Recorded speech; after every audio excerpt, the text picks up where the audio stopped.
Welcome to Course Sites. This is the tool that I've chosen to use in my classroom to create a blended learning environment. Course Sites is put out by Blackboard, so it's kind of the industry standard.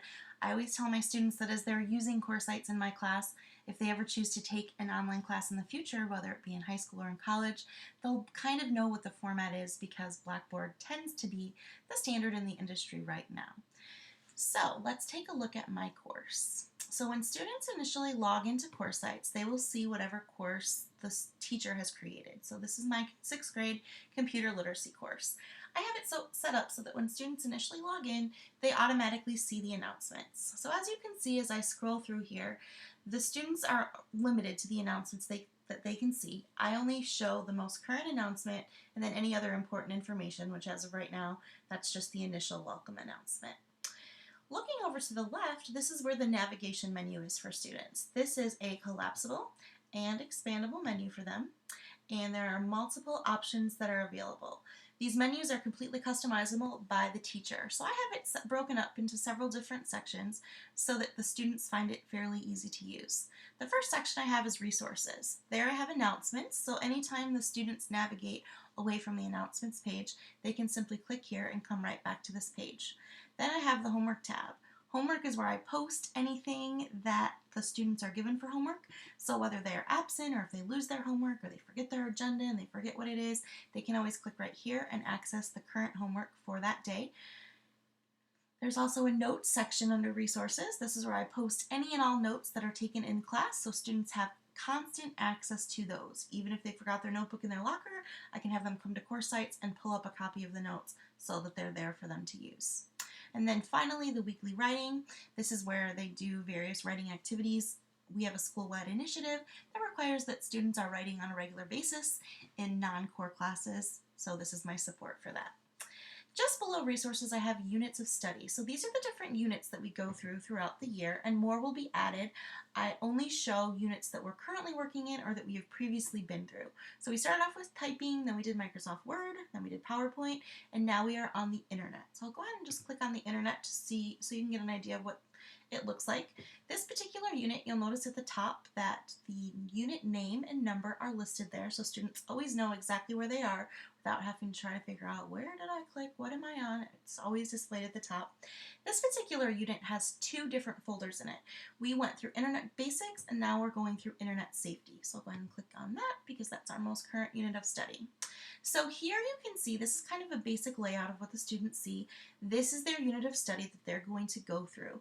And we do both synchronous and asynchronous learning. Usually the synchronous learning includes things like notes or me guiding them through something, but the asynchronous learning all takes place online and through Course Sites. So these are all activities that are spelled out for students.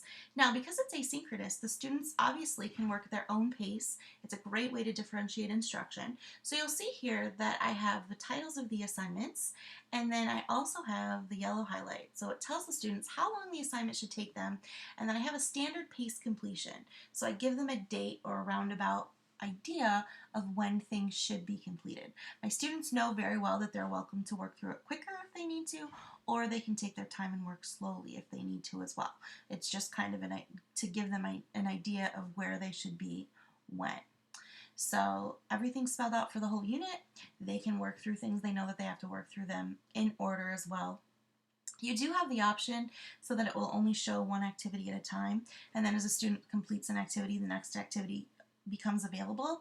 Sometimes that works if students aren't very well trained, but I take a lot of time and train my students that they need to work in order and they need to pay attention to the things that they're doing. That way I feel like, it gives them a clear picture of everything that they're going to do during this unit of study. So I'll just kind of click on one in the middle here so you can see what a typical assignment looks like. The assignments vary. Sometimes it's a Word document that they download and then they follow through instructions on there. Sometimes it's a module right in Course Sites that they work through. And for this particular assignment, this includes a web link. So if you look up here, the students are very well aware of what the different icons mean. So they know that this is a web link. They know that this right here is a link that's going to take them to another website. So this particular assignment is for Internet Safety, and the students are going to use make-believe comics to create a comic strip demonstrating their knowledge of internet safety. So I have a little intro for the assignment here, the directions are here, and then I provide examples for the students as well down below. So that's just kind of what a typical assignment might look like. All right, back over to our menu over here. The next item on there is collaboration. The students do engage in discussions at least once a week. I encourage them to, I give them prompts and I encourage them to, talk about what we're learning and discuss it virtually with their classmates as well. So that's usually something that's completed from home. And then the very last thing that's on the menu is the class information. There's a Meet Miss BLAC, so I have a little bit of background information about myself up there, and then there's a help menu as well. You'll notice that down here there's a course management. This is only available for teachers, so because I'm logged in as myself, you see that, but the students would not see that. They would just see that shortened menu here. So that's a quick overview of CourseSites. It has worked really well in my classroom. It's been a very positive thing. I've seen a lot of growth within my students, and I just love incorporating blended learning into the traditional classroom. It's really, I think, the way of the future, and I think it's a big benefit to our students.